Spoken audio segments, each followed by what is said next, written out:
Welcome in next class. तो पूरी class में हम लोग नाइट्रिक एसिड और उसका केमिकल प्रॉपर्टीज का स्टडी कर चुके थे। आप देखते हैं आगे कि चैप्टर में आगे जो है फास्फोरस के बारे में पढ़ना है, फास्फोरस के बारे में स्टडी करना है। जो फास्फोरस जो सिलेबस में नहीं है तो थोड़ा सा इसका केवल ऑक्सी अम्ल की संरचना आपको देखेंगे, फास्फोरस के ऑक्सी अम्ल की संरचना। तो फास्फोरस के बारे में थोड़ा सा जानते रहना। ये कई अपर रूपों में पाया जाता है, जैसे बैगनी फास्फोरस, सिंदूरी फास्फोरस, लाल फास्फोरस, सफ़ेद फास्फोरस।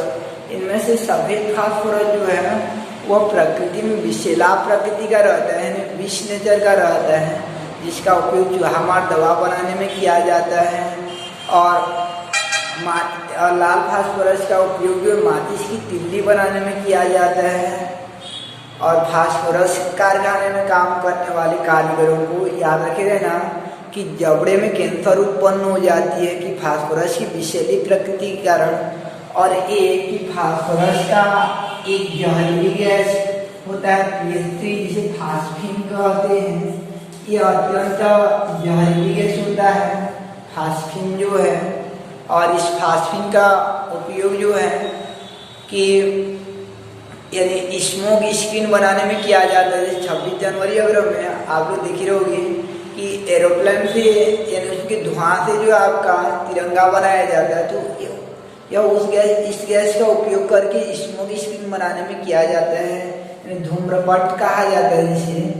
अब आगे थोड़ा देखते हैं हम लोग कि ऑक्सी अम्ल की संरचना, फास्फोरस के ऑक्सी अम्ल की संरचना। फास्फोरस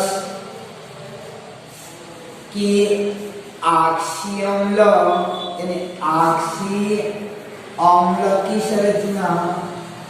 फास्फोरस का ऑक्सी अम्ल की संरचना। तो दो प्रकार का ऑक्सी अम्ल रहता है, एक होता है आपका असम्ल और दूसरा रहता है आपका एक अम्ल। यानी एक जो आपका असम्ल यानी अस एसिड और दूसरा रहता है आपका एक एसिड यानी एक अम्ल असम्ल, और दूसरा रहता है आपका एक एसिड यानी एक अम्ल। दो प्रकार का फास्फोरस का अम्ल रहते हैं। तो असम्ल के अंतर्गत पहला होता है आपका फास्फोरस अम्ल, यानी असम्ल के अंतर्गत पहला होता है आपका पहला नाम फास्फोरस अम्ल। फास्फोरस अम्ल और एक अम्ल के अंतर्गत पहला होता है आपका, पहला हो जाता है फास्फोरिक अम्ल, यानी अस तरफ जो है फास्फोरस और एक तरफ एक यानी फास्फोरिक कहा जाता है। तो पहला नाम होता है आपका फास्फोरस और सामने एक वर्ड जोड़ते हैं आर्थोफास्फोरस अम्ल, यानी नाम के अंतर्गत पहला हो जाएगा आपका आर्थोफास्फोरस अम्ल, आर्थोफास्फोरस अम्ल। और इधर रहता है आपका आर्थोफास्फोरिक अम्ल, यानी आर्थोफास्फोरिक अम्ल। फास्फोरस का ऑक्सी अम्ल का संरचना में ये फास्फोरस अम्ल और ये आर्थोफास्फोरिक अम्ल हो जाता है। दो प्रकार का ऑक्सी अम्ल रहता है, एक अस साइड और दूसरा जो एक साइड जो है। तो अस एक दो प्रकार से लिया जाता है, दो आधार पर। तो याद रखे रहना कि आर्थो का अभिप्राय रहता है, आर्थो का अर्थ रहता है, आर्थो मीन्स होता है आपका मूल अम्ल होता है। तो आर्थो मीन्स होता है मूल अम्ल होता है। मूल अम्ल का जो सूत्र रहता है उसको आर्थो कहा जाता है। जैसे हम लोग जानते हैं फास्फोरस अम्ल का सूत्र होता है H3PO3 और फास्फोरिक अम्ल का सूत्र होता है H3PO4। इसको अस क्यों कहा जाता है, इसको एक अम्ल क्यों कहते हैं नीचे वाला को? तो इसमें फास्फोरस का ऑक्सीकरण निकालेंगे, ऑक्सीकरण निकालोगे कक्षा 11 में जो सीख चुके हो आप लोग। तो कैसे निकाला जाता है? ये ऑक्सीजन का हो जाता है आपका, एक ऑक्सीजन का ऋण 2, तो ऋण 2 दिया 6 यानी ऋण 6 हो जाता है। और हाइड्रोजन का, एक हाइड्रोजन का धन 3 होता है, तो धन 1 3 हाइड्रोजन का हो जाएगा आपका धन 3, तो ओवरऑल कितना हो जाएगा -3। तो फास्फोरस वाला का केंद्र वाला कितना होगा? धन 3 होगा, यानी योग अगर ऋण में आता है तो केंद्र वाला का धन में उत्तर आता है, यानी उसका उल्टा होता है। तो इसका ऑक्सीकरण 3 हो जाएगा। इसमें कितना आएगा आपका 2 जो 8 में ये 3 कम हो जाएगा, कितना है ऋण 5, तो केंद्रीय वाला कितना हो जाएगा? धन 5 हो जाता है। तो जिसका ऑक्सीकरण इसमें 3 आया और इसमें 5 आया, तो जिसका ऑक्सीकरण कम होता है उसे अश कहते हैं, और जिसका ऑक्सीकरण जो एक यानी अधिक होता है उसे इक कहा जाता है। कम वाला को अश और अधिक वाला को इक कहते हैं। तो फास्फोरस अम्ल का नाम हो गया आपका 8 फास्फोरस अम्ल, सूत्र हो जाएगा आपका H3PO3, और इसका सूत्र हो जाएगा आपका H3PO4 हो जाता है। ये सूत्र हो गया आपका पहला नाम, दूसरा सूत्र हो जाता है। तीसरा नंबर पर उसका ऑक्सीडेशन नंबर डालते हैं, तो ऑक्सीडेशन नंबर हो जाएगा इसका धन 3 आया, और इसमें ऑक्सीडेशन नंबर यानी ऑक्सीकरण जो आ जाएगा आपका धन 5 हो जाता है, यानी ऑक्सीकरण इधर धन 3 और इधर हो जाता है आपका धन 5 हो जाता है। तो पहला काम आपको नाम लिखना है, दूसरा काम आपको सूत्र लिखना है, और तीसरा काम होता है कि उनका ऑक्सीडेशन नंबर को लिखा जाता है, यानी ऑक्सीकरण अंक को लिखा जाता है। तो ऑक्सीकरण धन 3 हो गया, और इधर का ऑक्सीकरण जो आपका धन 5 हो गया। अब इसका स्ट्रक्चर ड्रा करना है, संरचना बनाना है हमको। तो संरचना बनाने के लिए याद रखिए ना कि जब भी ऑक्सी अम्ल की संरचना बनाई जाती है, आगे सल्फर का बनाएंगे, तो जिस ऑक्सी अम्ल का संरचना बनाई जाती है उसका केंद्रीय परमाणु वो तत्व हो जाता है। जैसे फास्फोरस का बनाया जाएगा तो केंद्रीय परमाणु फास्फोरस हो जाएगा, नाइट्रोजन का बनाया जाएगा तो केंद्रीय परमाणु नाइट्रोजन हो जाएगा, सल्फर का बनाया जाएगा तो केंद्रीय परमाणु सल्फर हो जाता है। तो यहाँ केंद्रीय परमाणु क्या हो जाएगा आपका फास्फोरस, यानी H और O को छोड़ देंगे, H और O को छोड़ देते हैं, जो बचता है उसे ऑक्सी एसिड कहा जाता है। जो बच जाता है उसे जो बच जाता है उसे कहा जाता है आपका केंद्रीय परमाणु कहते हैं। H और O को छोड़ देते हैं, जो बचता है उसको केंद्रीय परमाणु। तो केंद्रीय परमाणु फास्फोरस हो जाएगा, ये इसका भी केंद्रीय परमाणु P और इसका भी केंद्रीय परमाणु P है। उसके बाद ये देखते हैं कि उसका लुईस डार्क स्ट्रक्चर को बनाया जाता है, लुईस संरचना बनाई जाती है। तो फास्फोरस के अंतिम कोश में कितना इलेक्ट्रॉन होता है? क्योंकि फास्फोरस जो 15वां समूह का तत्व होता है, इसलिए उसके अंतिम कोश में एक को काट देंगे, 15 का एक को काट देंगे, कितना बचेगा 5। तो उसके आउटर मोस्ट शेल में नंबर ऑफ इलेक्ट्रॉन कितना हो जाता है आपका 5 हो जाता है। उसके अंतिम कोश में 5 इलेक्ट्रॉन हो जाते हैं। इन फास्फोरस के अंतिम कोश में कितना इलेक्ट्रॉन हो जाएंगे 5। अब इनका संरचना हमको कैसे बनाना है याद रखिए ना, ऑक्सी अम्ल की संरचना बनाने के लिए सर्वप्रथम केंद्रीय परमाणु के साथ एक डबल बॉन्ड O बनाया जाता है। क्या किया जाता है? एक डबल बॉन्ड O बनाते हैं। केंद्रीय परमाणु के साथ जो एक डबल बॉन्ड O बनाया जाता है जब भी ऑक्सी अम्ल की संरचना बनाते हैं, तो ये H3PO3 में ये P के साथ पहला एक तो O को क्या करेंगे डबल बॉन्ड के साथ जोड़ा जाता है। दूसरा काम यह किया जाता है, पहला काम जो है डबल बॉन्ड O बनाते हैं, दूसरा काम यह किया जाता है, दूसरा काम यह करते हैं कि मैक्सिमम OH कितना होता है उतना बनाया जाता है, यानी अधिक से अधिक OH कितना बन सकता है उसको बनाया जा सकता है। जैसे यहाँ पे आपका 2 O बचा है, यानी 2 O है और 3 H बचा है, 1 O निकल चुका है और P केंद्र हो गया है आपका, तो 2 O बचा है और 3 H, तो OH अधिक से अधिक कितना बन सकता है आपका 2 OH बन सकता है। दो OH बन सकता है। दूसरा नंबर पर हमेशा अधिकतम OH बनाया जाता है, तो कितना OH बनेगा? 2। तो OH को जो है याद रखिए ना, OH में O को भीतर तरफ लिखा जाता है, H को बाहर तरफ, इसको OH पढ़ते हैं और O को भीतर तरफ लिखा जाता है। उसके बाद जो है ये देखिए लास्ट में क्या बचा है, तो अंतिम में और एक तो H बचा है, तो अंतिम में H बच जाएगा। तो याद रखिए ना, उस H को फिर 5 जो बचा हुआ इलेक्ट्रॉन आता है उसके साथ एकल बॉन्ड द्वारा जोड़ देते हैं। मान लीजिए अंतिम में फिर O बच जाता है, तो फिर उसको डबल बॉन्ड O द्वारा जोड़ देते हैं। पहला काम डबल बॉन्ड O बनाना, दूसरा काम OH बनाना, तीसरा काम H बचा रहेगा तो उसको सिंगल बॉन्ड द्वारा जोड़ना, O बचा रहेगा तो डबल बॉन्ड द्वारा जोड़ना। मान लीजिए कुछ भी नहीं बनता है तो एकाकी इलेक्ट्रॉन युग्म के रूप में जोड़ा जाता है। तो इस प्रकार से ये हो जाता है आपका स्ट्रक्चर ऑफ फास्फोरस एसिड, यानी फास्फोरस अम्ल का संरचना। अब इसकी बेसिसिटी निकालते हैं, क्षारीयता निकालते हैं, या कितना क्षारीय होगा। तो क्षारीयता का अर्थ होता है कि ऑक्सी अम्ल में उपस्थित OH की संख्या, तो OH की संख्या कितना OH बन रहा है आपका? 2, तो वह उसकी क्षारीयता हो जाती है। यानी क्षारीयता का अर्थ होता है कि इस ऑक्सी अम्ल में जितना हाइड्रोक्सिल समूह यानी OH दिखते रहते हैं वह उनका बेसिसिटी हो जाता है।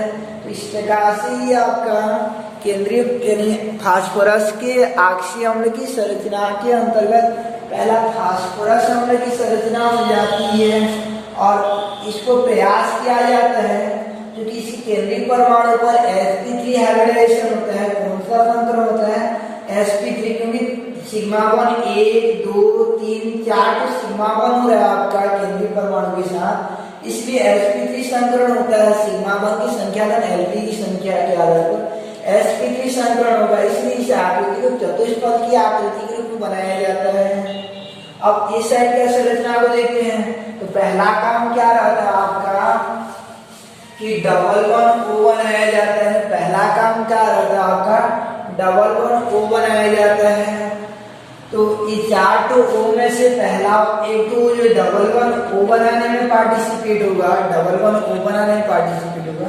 इसके बाद क्या बचा आपके पास? 3 H और 3 O बचेगा, यानी 3 OH बनेगा। तो 3 OH बनता है, तो तीनों OH को जो इस प्रकार से चतुष्फलक रूप में लिख देते हैं। तो सिग्मा वन आपका 4 और पाई वन जो 1 बनता है, और इसमें भी क्या होगा आपका? sp3 हाइब्रिडाइजेशन होगा, यानी sp3 संकरण होगा, क्योंकि संकरण बराबर होता है नंबर ऑफ सिग्मा वन की संख्या प्लस नंबर ऑफ Lp की संख्या। उसके बाद इसकी बेसिसिटी याद की जाती है, क्षारीयता याद करते हैं। क्षारीयता का अर्थ होता है number of hydroxyl ion in central atom. तो सेंट्रल एटम में हाइड्रोक्सिल आयन की संख्या कितना है? 3। तो इस प्रकार इसकी क्षारीयता 3 हो जाती है। ये था आपका फास्फोरस का पहला ऑक्सी अम्ल। फास्फोरस अम्ल और फास्फोरिक अम्ल के अंतर्गत यानी असरइक अम्ल के अंतर्गत पहला हो जाता है ऑर्थोफास्फोरस अम्ल और दूसरा हो जाता है आपका यानी एक साइड जो है पहला हो जाता है आपका ऑर्थोफास्फोरिक अम्ल। उसके बाद दूसरा देखते हैं हम लोग कि मेटाफास्फोरिक अम्ल किसे कहा जाता है? मेटा मीन्स क्या रहता है? मेटा का अर्थ क्या रहता है? दूसरा हो जाएगा आपका दूसरा ऑक्सी अम्ल हो जाता है। ये पहला था आपका ऑर्थोफास्फोरस अम्ल और ऑर्थोफास्फोरिक अम्ल। दूसरा हो जाता है कि दूसरा फास्फोरस अम्ल का सूत्र होता है आपका मेटाफास्फोरस अम्ल, यानी मेटाफास्फोरस अम्ल। और इसके इस साइड दूसरा हो जाता है आपका मेटाफास्फोरिक अम्ल, मेटाफास्फोरिक अम्ल। तो मेटा मीन्स क्या रहता है उसको पहले देख लेते हैं। मेटा का अर्थ क्या रहता है?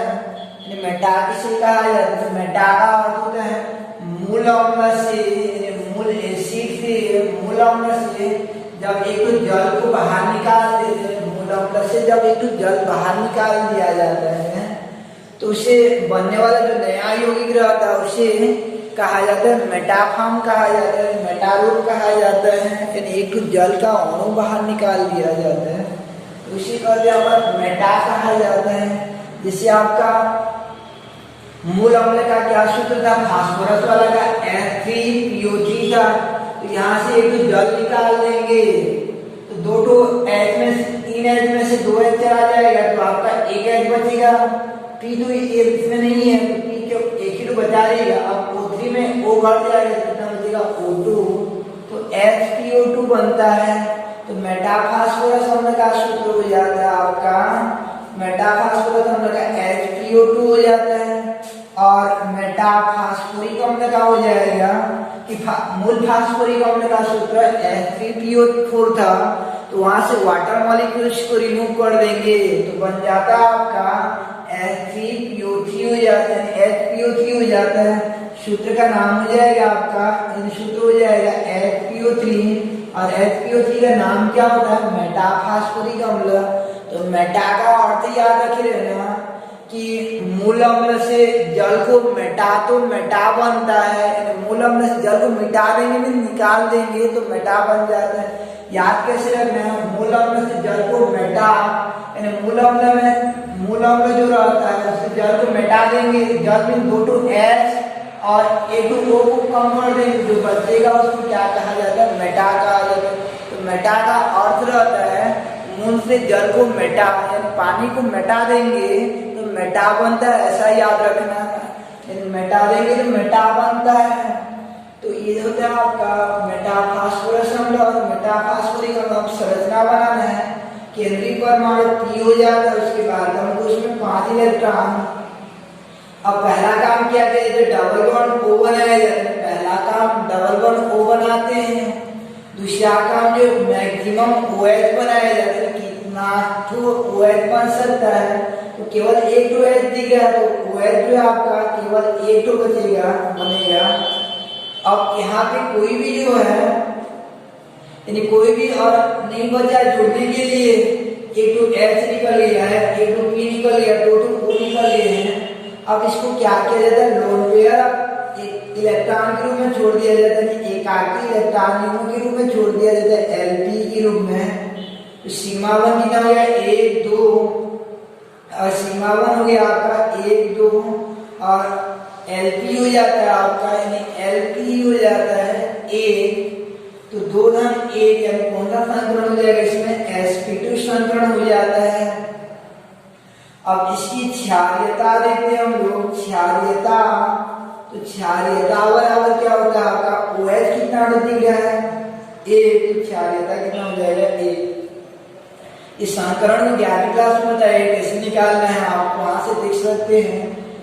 Number of sigma 1 plus number of Lp को क्या कहा जाता है, इन दोनों के योग के आधार पर संकरण को निकाला जाता है।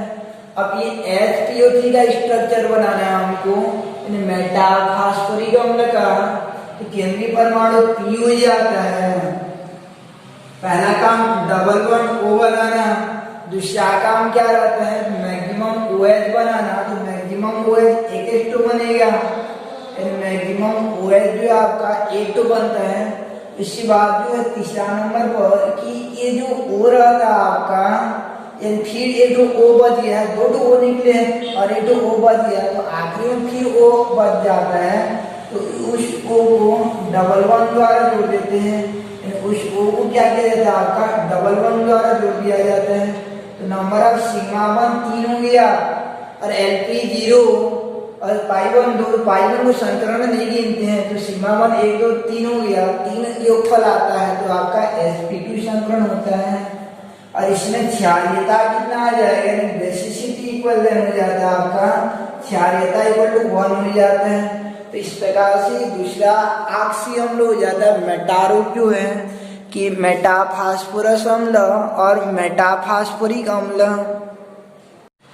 नेक्स्ट में तीसरा में देखते हैं हम लोग हाइपो किसे कहा जाता है, हाइपोफास्फोरिक अम्ल और हाइपोफास्फोरस अम्ल। उसके पहले थोड़ा सा याद रख लें, मेटा वाला का जो सूत्र मिला था FeO2 और FeO3, तो इसका ऑक्सीकरण क्रमशः 1 और 4 यानी 1 और आपका आता है, यानी FeO2 मिला था और FeO3 जो सूत्र मिला था उनका ऑक्सीकरण आ जाएगा क्रमशः, ये धन 3 और ये धन 5 आता है, ऑक्सीकरण ये धन 3 और धन 5 आ जाते हैं। अब ये तीसरा देखते हैं हम लोग, तीसरा में होता है आपका मेटा के बाद जो है तीसरा हाइपो, तो हाइपो मीन्स होता है कि हाइपो जो अलग अलग के लिए अलग अलग हो जाता है, एक के लिए अलग होता है और अस के लिए अलग होता है, ये तो याद रखना पड़ता है। तो अस के लिए हाइपो मीन्स होता है आपका, अस के लिए हाइपो बराबर होता है आपका, हाइपो बराबर कि मूल अम्ल से H2O को कम कर देते हैं, यानी H2 ऑक्सीजन को कम कर दिया जाता है, तो उसे कहा जाता है हाइपो कहा जाता है, यानी मूल अम्ल माइनस O इक्वलेंट हो जाता है आपका, मूल अम्ल माइनस O मीन्स हाइपो होता है। जैसे फास्फोरस अम्ल का मूल अम्ल क्या था, H3PO3 था, वहां से H2O को कम कर देंगे, क्या बचेगा H3PO2, यानी H3PO2, तो ये हो जाता है आपका हाइपो फास्फोरस अम्ल का सूत्र हो जाता है, हाइपो फास्फोरस अम्ल बराबर हो जाएगा आपका H3PO2, यानी हाइपो का अर्थ रहता है मूल अम्ल माइनस O को कहा जाता है आपका हाइपो कहा जाता है। अब इसका संरचना देखते हैं हम लोग, तो पहले ऑक्सीकरण निकाल लेंगे, तो 2 दूनी 4 में 3 जाएगा, तो केंद्र वाला का 1 हो जाएगा आपका ऑक्सीकरण जो केंद्रीय परमाणु का। अब इसका संरचना बनाना है, तो केंद्रीय परमाणु जो है आपका फास्फोरस और उसके अंतिम कोश में 5 इलेक्ट्रॉन, पहले क्या किया जाता है डबल बॉन्ड O बनाते हैं, डबल बॉन्ड O बनाया जाता है। दूसरा काम क्या किया जाता है मैक्सिमम OH बनता है, तो OH कितना बन सकता है, क्योंकि H2O निकल चुका है तो O केवल एक तो बचा है, तो OH जो एक ही बनता है। उसके बाद ये H को क्या करना है आपको एकल बॉन्ड द्वारा जोड़ देना है, H को जो है एकल बॉन्ड द्वारा जोड़ देना है। तो नंबर ऑफ सिग्मा 1 कितना हो गया 4, तो क्या संकरण हो जाएगा आपका sp3 हाइब्रिडाइजेशन हो जाता है, sp3 संकरण हो जाता है। और क्षारीयता कितना हो जाएगा आपका 1 हो जाता है, बेसिसिटी मींस हो जाता है आपका 1 हो जाता है।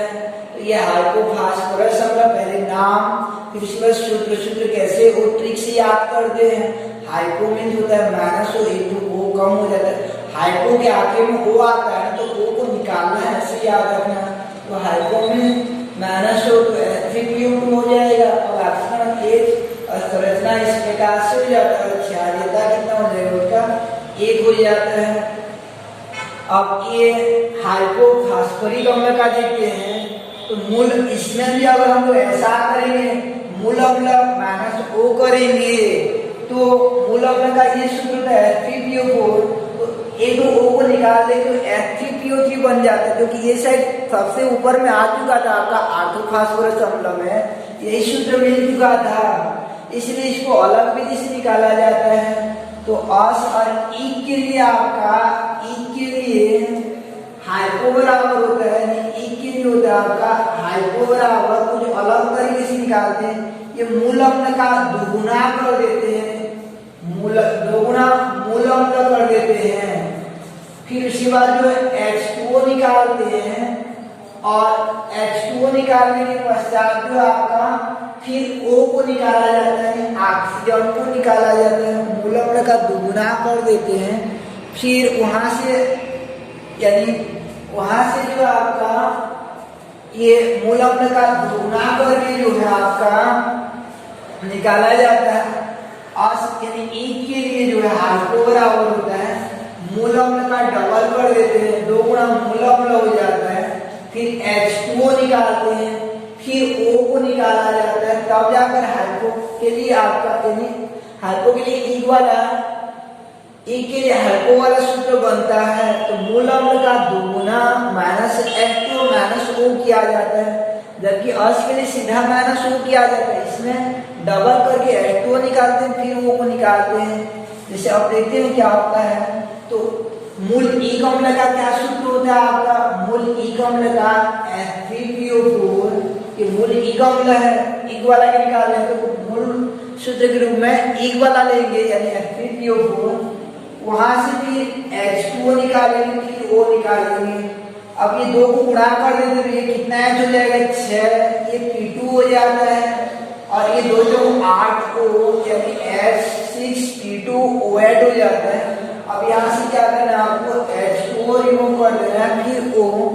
अब ये H6 से H2 निकाल देंगे तो कितना बचेगा आपका H4 फिर P2 बचेगा। अब O में एक तो H2O का O घट जाएगा तो O7 हो जाएगा, फिर ये O घट जाएगा हो जाता है O6 हो जाता है। तो इस प्रकार से ये हाइपो के लिए यानी E के लिए जो है हाइपोफॉस्फोरिक अम्ल का सूत्र हो जाता है। तो क्या सूत्र मिला आपको H4P2O6 हो जाता है, H4P2O6 हो जाता है। अब ऑक्सीकरण हम कैसे निकालेंगे, जैसे साधारण निकालते थे, एक ऑक्सीजन का 2 तो 6 ऑक्सीजन का ऋण 12। अब इसमें 4 हाइड्रोजन है तो 4 कम हो जाएगा यानी कितना हो जाएगा आपका ऋण 12 में धन 4 चला जाएगा तो ऋण 8। तो फास्फोरस का कितना होगा धन 8 हो जाएगा, लेकिन याद रखना 2 फास्फोरस का धन 8 होगा तो एक फास्फोरस का उसका आधा हो जाएगा यानी कितना हो जाएगा आपका 4 हो जाता है। ऑक्सीजन कितना हो जाएगा आपका धन 4 हो जाता है।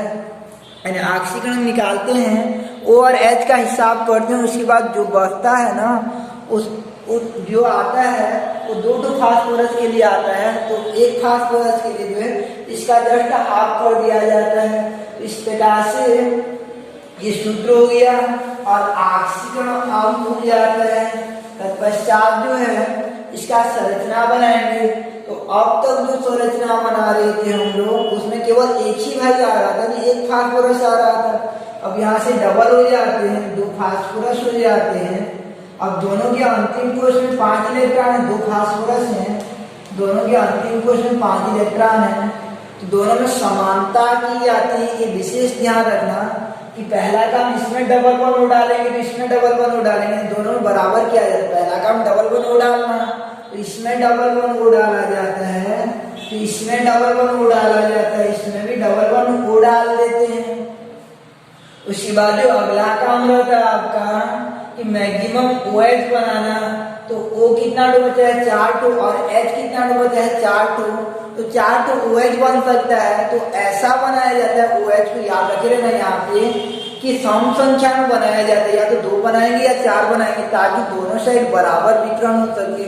इसमें जितना हो सके इसमें भी उतना ही वितरण हो सके।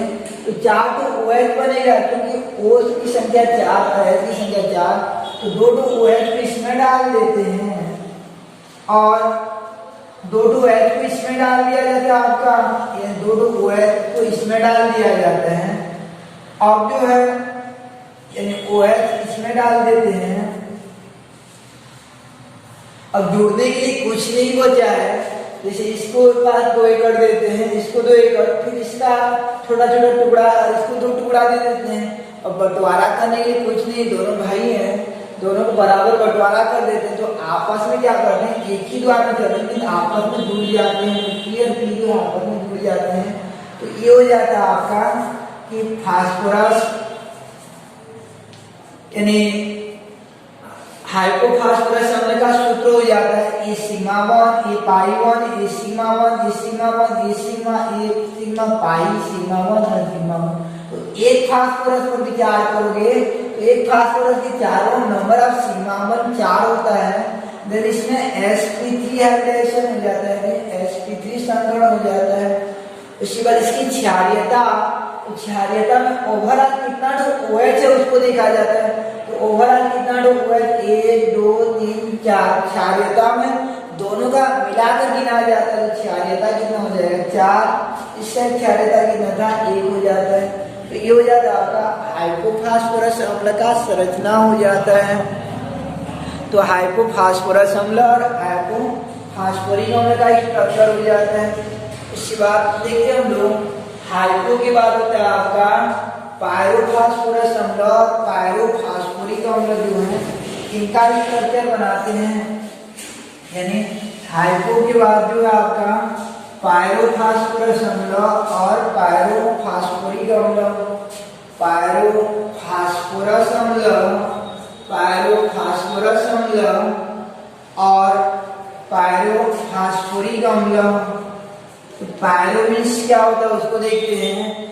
याद रखना आर्थो मीन मूल वाला, मेटा मीन जल को मेटा वाला और हाइपो मीन्स माइनस हो और पायरो मीन्स याद रखिए ना, पायरो का अर्थ रहता है, पायरो का अर्थ हो जाता है कि मूल अम्ल का दोगुना कर देते हैं। दोनों में जो है असॉरी दोनों में मूल अम्ल का दोगुना कर देते हैं और वहां से एक तो जल को बाहर निकाल देते हैं। मूल अम्ल का दोगुना कर देते हैं और वहां से एक तो जल को जो बाहर निकाल देते हैं, तो बन जाता है आपका मूल अम्ल का दोगुना माइनस H2 बन जाता है आपका पायरो बन जाता है। जैसे अश वाला का देखते हैं तो अश वाला का मूल अम्ल क्या था, H3PO3 था सूत्र जो है, वहां से जल एक तो बाहर निकाल देंगे, ये गुणा कर देते हैं पहले, तो H6P2O6 माइनस H2O। अब घटाएंगे तो H6 में H2 जाएगा, कितना हो जाएगा H4P2 और O कितना हो गया 5, तो ये H4P2O5 हो जाता है। इसका सूत्र जो H4P2O5 हो जाता है। और ऑक्सीजन अणु जो 2 5 10 में 4 जाएगा, 6 का आधा 3 हो जाएगा। ऐसे एक वाला सूत्र निकालेंगे तो इसमें 4 होता है 3PO4, तो ये 2 तो 8 हो जाएगा, 8 में 1 जाएगा तो ये 7 हो जाएगा, यानी H4P2O7 आता है। इसका फार्मूला जो है H4P2O7 आता है। और उसके बाद जो इसका ऑक्सीकरण निकालेंगे तो 7 और 14 में 4 चला जाएगा और 10 बचेगा, 10 का आधा कितना हो जाएगा 5। ये ऑक्सीकरण हो गया। अब संरचना बनाना है हमको, तो संरचना में 2 फास्फोरस है, दोनों में समान वितरण किया जाता है आपका, यानी समान प्रकार का वितरण करते हैं। पहले यहाँ डबल बॉन्ड O बनाएंगे, यहाँ डबल बॉन्ड O बनाया जाता है दोनों में जो है। उसके बाद जो है दूसरा नंबर पर आपका OH बनाया जाता है। तो कितना OH बन सकता है, क्योंकि 2 O निकल चुका है, 3 O बचा है आपका, तो 3 O और इधर 4 H है, तो 3 OH बन सकता है। लेकिन हमारे पास 4 नहीं बन रहा है तो 3 नहीं बनाएंगे, कम संख्या में बनाना है, इसलिए 2 OH बनाना है। यानी जब 2 केंद्रीय परमाणु हो तो उसी स्थिति में OH की संख्या को सम संख्या बनाया जाता है, या तो 2 बनाएंगे या 4 बनाएंगे। तो इधर एक OH डाल देते हैं और इधर एक OH डाल देते हैं, ये OH हो गया आपका, इधर एक OH हो गया। उसके बाद जो है आपका क्या बचा, यानी 2 H बचा है, 2 H बचा और एक O बचा है, क्योंकि 4 O निकल चुका है, तो 2 H बचा है, तो दोनों H को जो है सिंगल बॉन्ड द्वारा जोड़ देते हैं। दोनों H को जो है सिंगल बॉन्ड द्वारा जोड़ दिया जाता है। अब लास्ट में वो अकेला बचा, जैसे इसको 2 एकड़ जमीन दे दिए और 2 छोटा छोटा बाड़ी दे दी, उसके बाद ये अकेला बचा, तो इसको अकेला को क्या करते हैं, दोनों बराबर भाग में वितरण कर देते हैं। आधा ये ले जाता है तो आधा ये, इस प्रकार से दोनों के मध्य जुड़ जाता है। जो 5वां वाला O रहता है, पहला दूसरा O दोनों के साथ, तीसरा चौथा O दोनों के साथ OH के रूप में और H जुड़ जाते हैं और 5वां वाला यहाँ पे हो जाता है।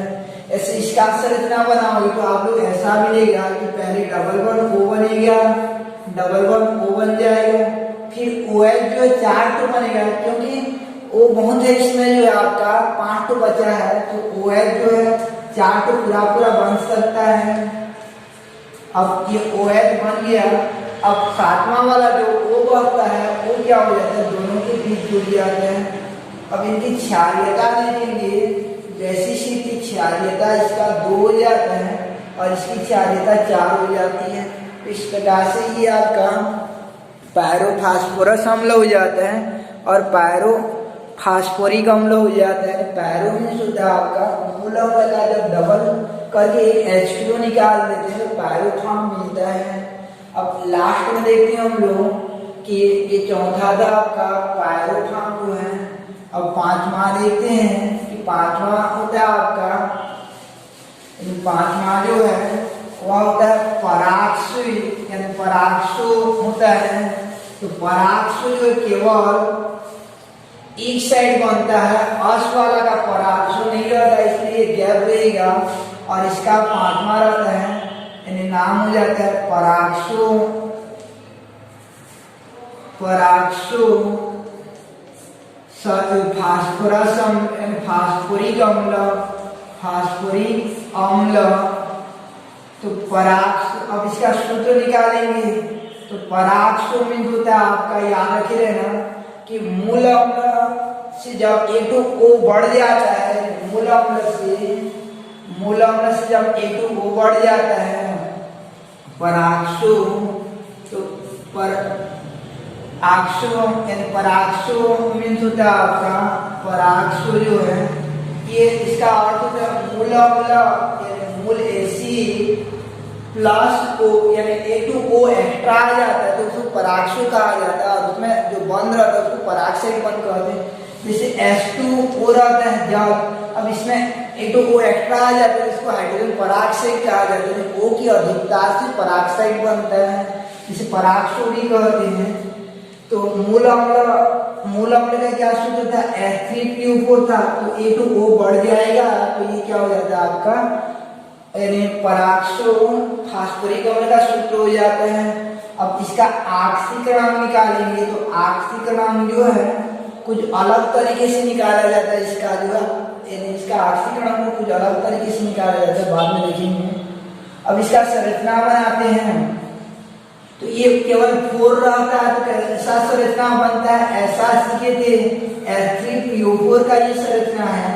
अब H2O बढ़ गया है, H5 हो गया आपका, तो पांचवा O क्या रहता है आपका, इन पांचवा वाला O जो है ये O और H के बीच आ जाता है, ये O H के बीच पांचवा O आ जाता है, या तो यहाँ आ जाएगा या यहाँ पे इसी एक जगह जो पांचवा O आ जाता है, O और H के बीच जो पांचवा O आ जाता है। तो इस प्रकार से ये आपका परागशु का संरचना हो जाता है।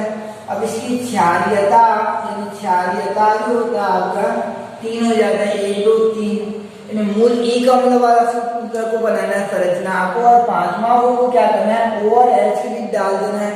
अब इसका ऑक्सीकरण कैसे निकाला जाता है उसको थोड़ा ध्यान रखना है।